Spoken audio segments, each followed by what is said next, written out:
समाज आज दो हिस्सों में बंट चुका है और ये मैंने अपने अनुभवों से देखा है।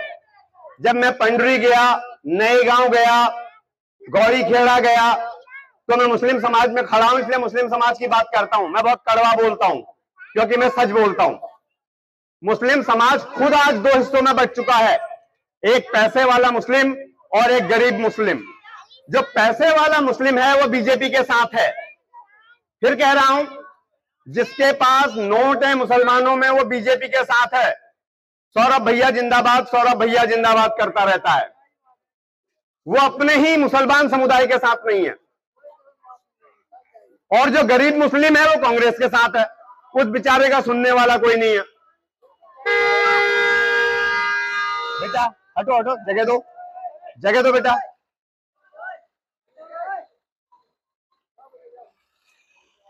उसकी कोई सुनने वाला नहीं है। इस तरीके से बटा हुआ है। और कल को ये अमीर मुस्लिम बीजेपी का हाथ पकड़कर गरीब मुस्लिम के घर आएगा, 500 का नोट लिफाफे के अंदर मेंबर के हिसाब से देगा। बोले 5 मेंबर तुम्हारे घर में, ये रहे 5000 रुपए, वोट दे देना। मछली का प्रोग्राम रखा गया है, उस जगह पे आ जाना, 10 दिन तक बनती रहेगी, आके फ्री का खा जाना। मुर्गा खा जाना, मुर्गे की दावत चलती रहेगी सुबह से लेकर शाम तक। और जय बीजेपी तय बीजेपी करते रहना। और उसके बाद क्या? गंदी नालियां, टूटी हुई सड़कें, गंदगी से अटापटा गांव। बड़ी शर्म आती है देखकर, कसम से शर्म आती है देखकर। क्योंकि भ्रष्टाचार जो है ना, 3 तरीके का होता है। इसको भ्रष्टाचार में गिना जाता है। और भ्रष्टाचार 3 तरीके का होता है। एक भ्रष्टाचार जो सरकार करती है, पटवारी हर कागज बनाने के लिए आपसे पैसा खाता है।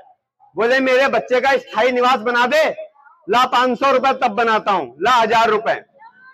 हर कागज के लिए, हर कागज के लिए। कोई कागज ऐसा नहीं है जिसके लिए पटवारी पैसा नहीं खाता। एक कहीं पे प्लॉट खरीदो, उसकी रजिस्ट्री में रजिस्ट्रार पैसा खाता है। बोले 5000 रुपए रजिस्ट्रार अंदर लेता है। मेरे से भी लिया था, मैं भुक्तभोगी हूं इस बात का। और जब मैंने अपने वकील से पूछा, उसने मुझे सारा डेटा दिया पैसे का कि यहां पर आपका इतना खर्चा हुआ, तो 5000 रुपए और लिखे हुए थे। मैंने कहा ये 5000 कहां है? उसने कहा ये आपके प्लॉट की रजिस्ट्री करने के लिए रजिस्ट्रार साहब ने अंदर लिए हैं। मैंने कहा बहुत बढ़िया।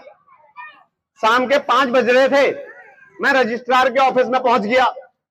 मैंने रजिस्ट्रार से कहा, मैं डॉक्टर बुदलाकोटी आपसे स्पष्ट एक बात पूछना चाहता हूं कि मेरे प्लॉट की रजिस्ट्री करने के आपने कितने पैसे खाए? बोले मैं तो ऐसा कुछ नहीं करता। मैंने कहा आपका वकील कह रहा है कि 5000 रुपए आपने खाए। उसकी सिट्टी बिट्टी गुम हो गई। मुझसे बोला वकील झूठ बोल रहा है, अपने 5000 रुपए वकील से ले लो।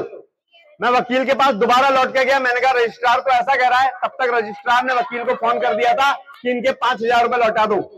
और मेरे 5000 रुपए मुझे उसी समय गिन के लौटा दिए गए। क्योंकि मुझे बोलना आता है, इसलिए मेरे 5000 मिल गए। वरना भ्रष्टाचार पूरा है, पूरा है। और इसके खिलाफ लड़ने वाला कोई नेता नहीं है। आज सौरभ बहुगुणा भी नहीं है। क्यों लड़ेंगे भाई? क्योंकि उन्हें पता है इस बार इलेक्शन में 5 या 7 करोड़ रुपए फूकने हैं, खूब दारू पिलानी है, खूब रिश्वत बांटनी है और इस जनता को खरीदना है। सब बिकाऊ है साले, सॉरी गाली देने के लिए, सब बिकाऊ है साले कहते हैं। और आप लोग बिकाऊ हैं भाई, चाहे हिंदू हो, मुस्लिम हो, सिख हो, ईसाई हो, सब बिकाऊ हैं। ये मेरे अपने अनुभव हैं, मैंने देखा है, सब बिकाऊ हैं। क्योंकि आपका जमीर, आपका ईमान सिर्फ किताबों में है, हकीकत में नहीं है।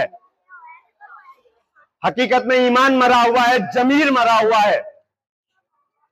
वो पिक्चरों के डायलॉग हैं कि मुसलमान का ईमान होता है, नहीं होता साहब। अगर 2-4 का होगा तो नहीं कह सकता। बुरा मानते हो तो मान जाओ, वैसे मानना नहीं, सच बुरा नहीं होता, सच को समझना पड़ता है। तो यह था सरकारी भ्रष्टाचार। दूसरा भ्रष्टाचार है नेता का भ्रष्टाचार। और नेता का भ्रष्टाचार क्या है? जब वो आपके बीच में आकर पैसा बांटता है, मुर्गा खिलाता है, मछली खिलाता है, उस दिन वो अपना एक प्लॉट गिरवी रखता है, एक जमीन का टुकड़ा बेचता है। गांव का प्रधान बनने के लिए 25 से 30-40 लाख रुपए खर्च करता है, और उसके बाद अगर वो जीत गया तो आप उससे उम्मीद करते हो विकास करेगा? अरे क्यों करेगा यार? जिस आदमी ने अपना प्लॉट बेचकर इलेक्शन लड़ा हो, आप लोगों को बिना खिलाए जो जीत ना सकता हो, वो किस बात का विकास करेगा भाई? नहीं करेगा, और करना भी नहीं चाहिए। क्यों करना चाहिए? क्योंकि वो अच्छी तरीके से जानता है ये गंदगी में रहने वाले कीड़े हैं, इनको उठने मत देना, ऐसे ही गंदगी में रहने देना। इसमें से कई लोग जवान होकर बुजुर्ग होने आए हैं, और आज ये बच्चों को आप कीड़े जैसा बना रहे हो। कल इनका जीवन भी इसी गंदगी में कटेगा, क्योंकि बदलने के लिए कोई खुदा और कोई भगवान नहीं आएगा। इस दुनिया को बदलने के लिए कभी खुदा और भगवान नहीं आया। इबादत करते हो, करते रहना। बदलने के लिए इंसान को ही खड़े होना पड़ता है, और उसके लिए मुझ जैसा एक ईमानदार आदमी चाहिए, जो आपके सामने खुलकर आपकी बुराई कर रहा है, क्योंकि मेरे अंदर दम है और मैं सच बोल रहा हूं। आपकी आत्मा जानती है कि मैं झूठ नहीं बोल रहा। गलत कह रहा हूं तो बता देना, किसी को भी बुरा लग रहा हो तो। तीसरी बात है जनता का भ्रष्टाचार। हमने बात की सरकार के भ्रष्टाचार की, हमने बात की नेता के भ्रष्टाचार की। अब क्या जनता दूध की धुली हुई है? बिल्कुल धुली हुई नहीं है, क्योंकि आप अपने प्रधान के चुनाव में उन 4-5 लोग खड़े जो होते हैं उनको लूटने के लिए बैठे होते हो। हर आदमी पहले से अपना दुखड़ा रोने लग जाता है, जैसे आपसे बड़ा गम किसी को है ही नहीं। उससे जिस दिन आपने पैसे ले लिए उसी दिन आप भ्रष्टाचारी बन गए, उस भ्रष्ट सिस्टम का हिस्सा बन गए।